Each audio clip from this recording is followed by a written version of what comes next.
Good afternoon, everyone. Let me just thank you real quick for being with us this afternoon. I know this was short notice, but Commissioner McMurray and I wanted to give you a quick update on the situation with the bridge that got hit early this morning on I-16. Certainly want to thank all of our DOT folks who responded early this morning, continue to be on the scene, as well as the State Patrol and a lot of local law enforcement as well that's helping us. We appreciate their support. Obviously, I've been in touch with Commissioner McMurray and DOT since early this morning. I've also spoken to and left messages with the local governments in Adrian, Georgia, and Soperton, offering our assistance as well and just making sure that they knew that I was aware of the situation that's going to create some dynamic traffic issues in a couple of small towns in rural Georgia that we're committed to helping them deal with while we're dealing with the situation on the bridge. Thankfully, no one was hurt or killed in this incident, which is a miracle when you see what happened. I think obviously this happening in the wee hours of the morning was a big part of that, but we're lucky in that regard. And again, just want to thank all our folks at DOT, local and state law enforcement that are responding. And I'm going to turn it over to Commissioner McMurray to give you a more detailed update on what happened, but also what the plans are here the next few days, and then we'll be glad to answer any questions. Russell. Thank you, Governor, and thank you for calling this together and for all of you being here today. Again, let me start with safety and how fortunate we are that there were no injuries in this tragic and very unfortunate event that happened on I-16 in Truitland County. This incident is a result of basically a tractor trailer that has a dump bed, and the dump bed was up that struck the bridge. In fact, when it struck the bridge with such force, it shifted the bridge beams off of their supports that what hold the bridge up over I-16, shifted it off its support, and in fact, part of it is overhanging or suspended in midair, which has caused a very unsafe condition for any other vehicles to try to go under, and certainly tractor trailers or commercial vehicles would not even fit under this bridge now. So that was the criticality in shutting down I-16 in both directions. Again, I'd like to say a special thanks to the Georgia State Patrol for immediately notifying us and stopping traffic such that nobody else could have been injured or harmed while this event happened, and also to the local law enforcement who immediately started with off-site detours to try to get traffic in and around this location. And again, as the governor said, a special sympathy and level of concern to our communities that are impacted here in Truitland County, especially the city of Adrian and the city of Soperton, which now have a lot of traffic. In fact, some 21,000 vehicles per day navigating through their local communities. So that, again, a big impact to the local communities. Again, our first priority in everything is safety, and that was the necessity of closing I-16. So let me talk to you just a little bit about the detours that are in place. We did try to lessen the detour impacts by splitting eastbound and westbound detours. The westbound detour, which would be coming from Savannah toward Macon, starts at exit 78, turns on US 221, works its way over to US 80, goes through Adrian, and then turns left onto State Route 15, where you re-enter on exit 71 on I-16. So basically a 7-mile detour along I-16, but that's about a 24-mile detour on these roads, so a significant detour distance. Eastbound, if you're heading from Macon to Savannah, you will exit at exit 71 onto Highway 15 to Soperton, where you turn left onto State Route 46 and then a left on State Route 56 to re-enter I-16 at exit 78. That detour distance is approximately 10 miles, so much shorter detour, but again through downtown Soperton.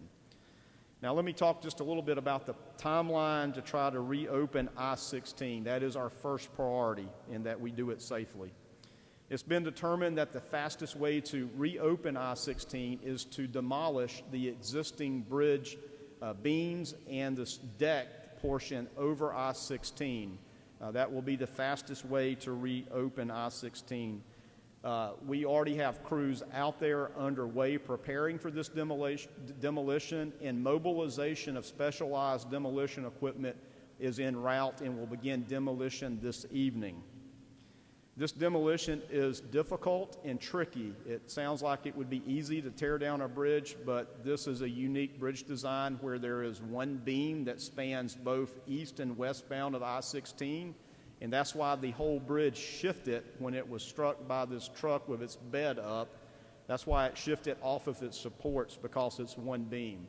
That beam has stresses and pressures in it that are concerning, and that has to be strategically located how the bridge will be disassembled, if you will, so that nobody gets hurt in the demolition process. We are strategic in how we plan to reopen I-16, but we cannot reopen I-16 until the entire bridge deck is basically on the ground. Our plan is to open one lane westbound, that would be Savannah to Macon, by Sunday morning. Have one lane open flowing westbound Savannah to Macon, and then by Monday have one lane eastbound open on I-16. We expect that the full reopening of I-16 will occur by mid to late next week, obviously weather permitting and lots of factors of complication of demolition. That is our target.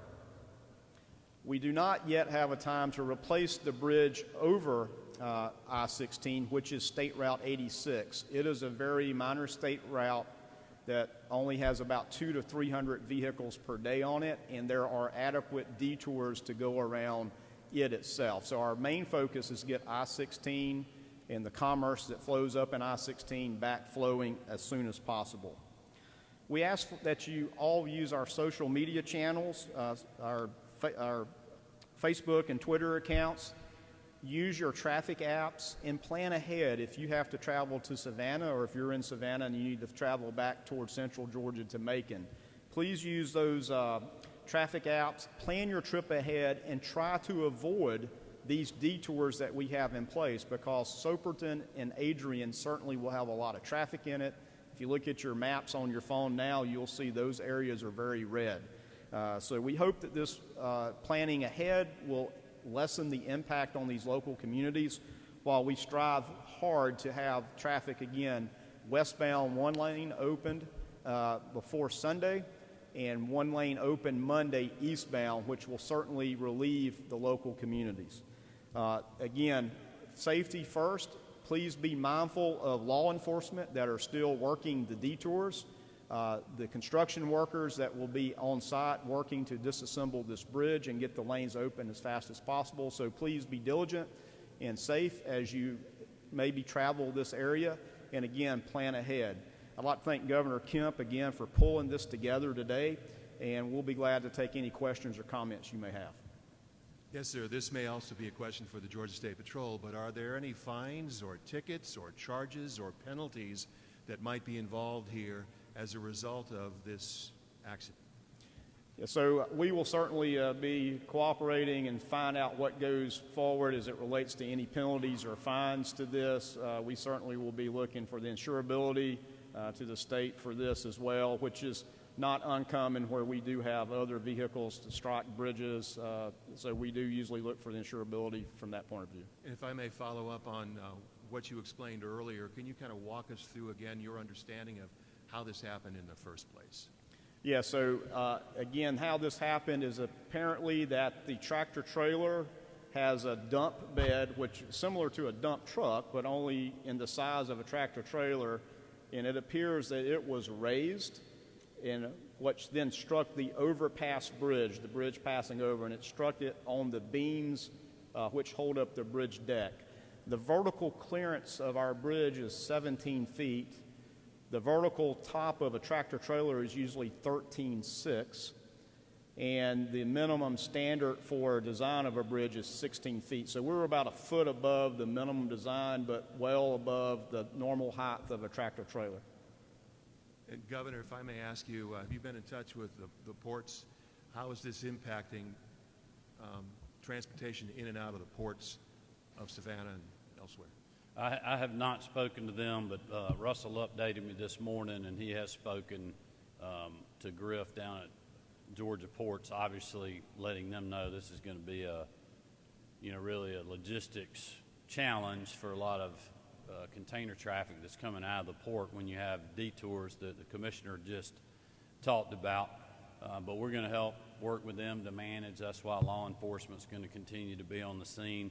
But also want to just thank DOT and State Patrol for their swift response. It's pretty amazing that this happened at 3 o'clock this morning, and if everything goes right, we'll start tearing the bridge apart tonight, which is incredible. And obviously this is a team that unfortunately is very experienced in having to deal with things like this, if we all remember the I-85 fire and bridge collapse here in the metro area. So I guess that is a priority of the state, is getting the westbound lane open first to accommodate perhaps all of the truck traffic that needs to get out of the ports.